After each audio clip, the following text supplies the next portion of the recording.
Hi friends, நம்ம வீட்டில் இன்றைக்கி மே 1 என்ன டிஃபன் பார்த்தீங்கன்னா தோசை சுட சுட.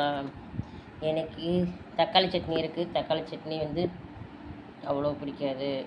அதனால் எனக்கு இட்லி பொடி வச்சு சாப்பிட தான் ரொம்ப பிடிக்கும். கொஞ்சம் செக்கலாட்டினா நல்லெண்ணெய் சரிங்களா, இட்லி பொடி போட்டு அதில் ஒரு பாத்தியை கட்டி நல்லெண்ணெய் ஊற்றி அப்படியே குழப்பி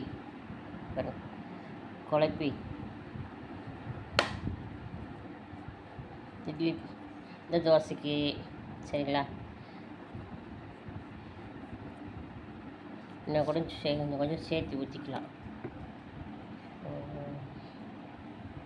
ஏன்னா நல்லெண்ணெயில் தோசை ஊற்றி இந்த இட்லி பொடி வச்சு சாப்பிடும்போது அவ்வளோ டேஸ்ட்டாக இருக்குங்க. அதனால் எனக்கு ரொம்ப பிடிக்கும்.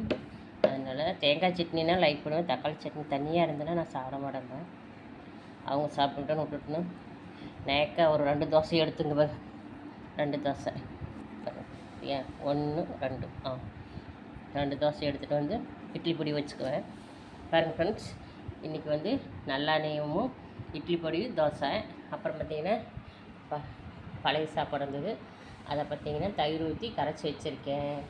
அதுக்கு தொட்டுக்க பார்த்திங்கன்னா வெங்காயம், அதாவது சாம்பாருக்கு போடுற வெங்காயம் சரிங்களா, அது கடிச்சிட்டு பழைய கஞ்சியை குடித்தா பழைய சாப்பாட்டை தயிர் ஊற்றி கரைச்சி வச்சுருக்குது ரொம்ப நல்லாயிருக்கும். அப்புறம் அடுத்தது பார்த்திங்கன்னா மாங்காய் உப்பு போட்டு மிளகாத்தூள் போட்டு வச்சுருக்கேன்.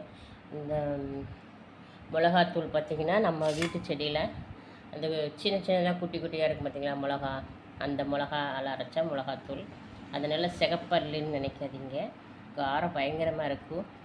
அது கொஞ்சம் கிடச்சிது, அதை நான் வறுத்து எடுத்து வச்சுருக்கேன். பார்த்திங்கன்னா நம்ம வீட்டில் இன்றைக்கி சாப்பாடு பாருங்கன்னா இதுதான் நம்ம வீட்டில் சாப்பாடு. ஓகே ஃப்ரெண்ட்ஸ், காலையில் தோசையும் கஞ்சி வெங்காயம் மாங்காய், இதுதான் நம்ம வீட்டில் கஞ்சி. உங்கள் வீட்டில் என்னென்னு சொல்லி கமெண்ட் பண்ணுங்கள். பிடிச்சிருந்தால் லைக் பண்ணி சப்போர்ட் பண்ணி சப்ஸ்கிரைப் பண்ணுங்கள் ஃப்ரெண்ட்ஸ். பாய்.